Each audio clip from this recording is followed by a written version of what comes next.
تناي ጸልማት ዘመን ኣብ መወዳእታ ሳልሳይ ክፍለ ዘመን ዓለም ብናይ ነገስታት ጭካነ ተዋሒጣ ነበረት።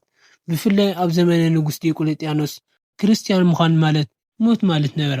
ኣብ ማእኸል እዚ ጸልማት እዚ ግን ሓደ ካብ ሰራዊት ሮማውያን ዝተፈለየ ነፋር መንእሰይ ነበረ። ንሱ ብሞያ ወታደር ጥራይ ዘይኮነስ ናይ ክርስቶስ ወታደር እውን ነበረ። ንሱ ቅዱስ ጊዮርጊስ እዩ።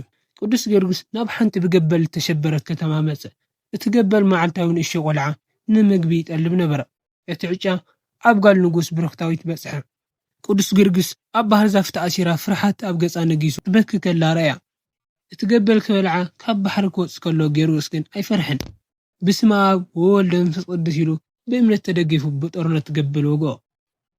እታ ከተማ ካብቲ ዝበልዕ ገበል ጥራይ ዘይኮነስ ካብቲ ዘሰቅቕ ፍርሃት እውን ነጻ ወጸት። ጊዮርጊስ ሽልማት ንጉስ ኣይደለየን እምበር እቲ ህዝቢ ናብቲ ሞት ዘሸነፈ ክርስቶስ ክመጽእ ተሓሳስቦ። በታ ዓለት እቲኣ ብኣሽሓት ዝቑጸሩ ተጠመቑ።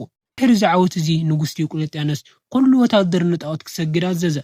ጊዮርጊስ ግን ኣነ ወታደር ክርስቶስ እየ ብምባል ብትዕባዓት ኣንጻር ንጉስ ጠጠው በለ። ን7 ዓመታት ዝቐጸለ ኣዝዩ ዘሰቅቕ ስቃይ ተቐበለ። ኣብ መጥሓን ናይ ሓፂን መንኮራኩር ገይሮም ስጋኡ ቆራረጽዎ። 3 ግዜ ድማ ሞተ። እግዚአብሔር ግን መላእክቱ ሰዲዱ ዳግማ የልዕሎ ነበረ። እቲ ካልኣይ ስቃይ ድማ ብነሃስ ፈሊሕዎ ኣብ ጉድጓድ ኖራ ደርበይዎ። ብናይ ሓፂን ሳእኒ ቸንከርዎ። ንሱ ግን ኣብ ማእኸል ስቃይ ኮይኑ ተኣምራት ይገብር ነበረ። ሙታና ተንስአ፣ ንጣዖታት ብጸሎቱ ኣፍረሰ። እቲ ንጉስ ብድንጋጸ ተዋሕፀ። ሰበይቲ ንጉስ ንግስቲ እስክንድራ እውን ብምኽንያት ጊዮርጊስ ኣመነት። ቅዱስ ጊዮርጊስ ክሳብ መወዳእታ ንእምነቱ ኣይክሓደን። እግዚአብሔር ብ3 ግዜ ሞትኻን ትንሣኤኻን ዓለም ክትግረም እያ በሎ። ኣብ መበራብዓይ ግዜ ግን ክትዓርፍ ኢኻ ዝብል ቃል ኪዳን ሃቦ። ኣብ መወዳእታ ብሚያዝያ 13 ከም ኣቆጻጽራ ሮማውያን 303 ዓመተ ምህረት ቅዱስ ጊዮርጊስ ክሳዱ ተሰይፉ ሰማዕትነት ተቐበለ። ሞቱ ንብዙሓት ክርስቲያናት ዘባራተ ዓብይ ናይ እምነት ሸገ ነበረ። ሎሚ ቅዱስ ጊዮርጊስ ኣብ መላእ ዓለም ብፍላይ ድማ ኣብ ሃገርና ብዓብይ ክብሪ ይዝከር።